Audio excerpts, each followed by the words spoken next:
Hi everyone, good morning. কেমন আছো? আশা করি তোমরা সকলেই ভালো আছো। আমিও খুব ভালো আছি।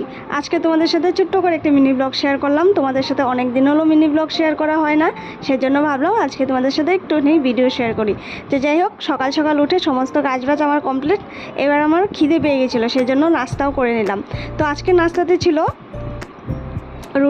রুটির সাথে মিক্স একটা তরকারি আর গাছের কাঁঠাল। আমাদের গাছে অনেকগুলো কাঁঠাল হয়েছে জানো তো। নিচেরগুলো তো পারা যাচ্ছে, একদম যেহেতু উপরে আছে সেগুলো আর কি পারা যাচ্ছে না, সেজন্য আর কি পাখিয়ে খেয়ে নিচ্ছে, না হলে টবারটম নিচে পড়ে নষ্ট হচ্ছে। তোমাদের সাথে শেয়ার করবো আমি সেটা। তো যাই হোক, আজকে আমি দুপুরে কি রান্নাবান্না করলাম। প্রথমেই ভাত করেছিলাম, তার সাথে কাঁকরোল ভাজা চাকচা করে আর ডাল। আর আজকে করেছিলাম চিকেন।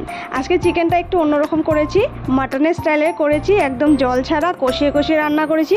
প্রথমে কি করলাম জানো তো, ভালো করে ম্যারিনেট করে রেখে দিলাম মাংসটা, তারপরে মশলাটা তেলে ভালো করে কষিয়ে তারপরে মাংসটা আবারও কষিয়ে সেইভাবেই জল ছাড়া আর কি চিকেন কষাটা বানিয়েছি, একদম মাটন স্টাইলে।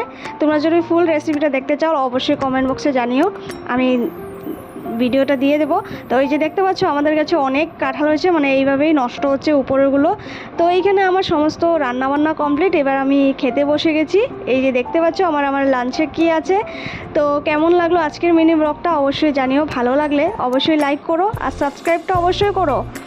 নেক্সট ভিডিও তো দেখতে হবে, তাই না? ভালো থেকো, সুস্থ থেকো। নেক্সট ভিডিওতে অবশ্যই দেখা হচ্ছে। Tata, bye bye.